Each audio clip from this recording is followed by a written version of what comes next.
Heydər Əliyev babamızın ad günüdür. 92-ci il bayramıdır. Bugün bizim sevimli liderimizin Heydər Əliyev babanın ad günüdür. 92 Əskər döyüşə gir, al şanı onlardan. Əskər döyüşə gir, düşmənləri məğlub elə. Əskər döyüşə gir, salma sözümüzü yerə. Əskər döyüşə gir, qoy qalmasın Azərbaycan xalqının qanı yerdə. Bu günləri bütün bayramda uşaqlarda iştirak edir və şeirlə hazırlıqlı gəliblər. Bugün balaca bir oğlanımız var. Adı nə idi? Çingiz. Çingiz. Hansı bugün kimin ad günüdür? Heydər Əliyev babamızın 92-ci il bayramıdır. 92-ci bayramıdır. Hər kəsi təbrik edirsən? Hə. Hansı şeirlərin var? Bapacı əskərəm. Gəl görüm. Bapacı əskərəm. Yurdum. Bapacı əskərəm. Bapacı əskərəm. Tələsmə de. Bapacı əskərəm. Bapacı əskərəm. Bayramını təbrik edirsən. Elə? Hələ. İnşallah xorla hamını təbrik edirsən. Bayramınız mübarək.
Təbrik edirəm.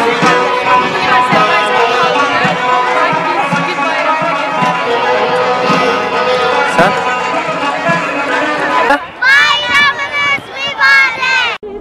Elimə, elimizdə nəğmə düşüb dilimə, dilimizdə bayram gəlib elimə, elimizdə nəğmə düşüb dilimə, dilimizdə könül gülür, elim gülür, gülür gözlərdir yarım, çalır harım, çalır hazım. Gülür eller gülür, könül gülür, elim gülür, gülür gözlərdir yarım, çalır tanım, çalır sazım. Gülür eller gülür.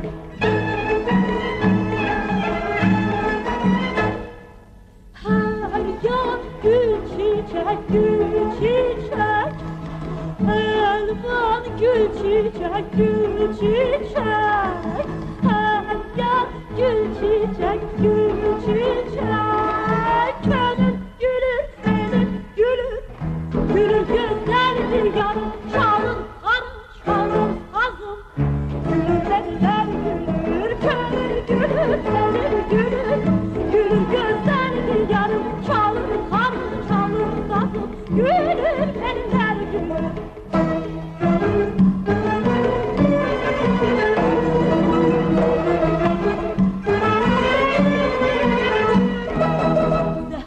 Çəkib hünərləndim min əllər, Xonça tutub el üşürdüm gəlirlər.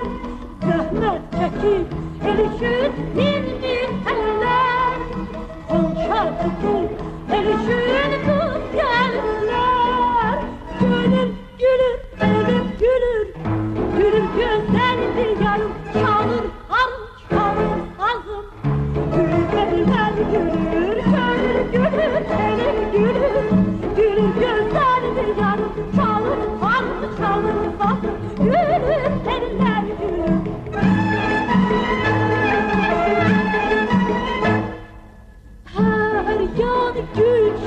çiçek, gül çiçek. Elvan gül çiçek, gül çiçek. Her yan gül çiçek, gül çiçek. Senin gülün, elim gülün. Gülür güzel bir yarım, çalır arı, çalır azım.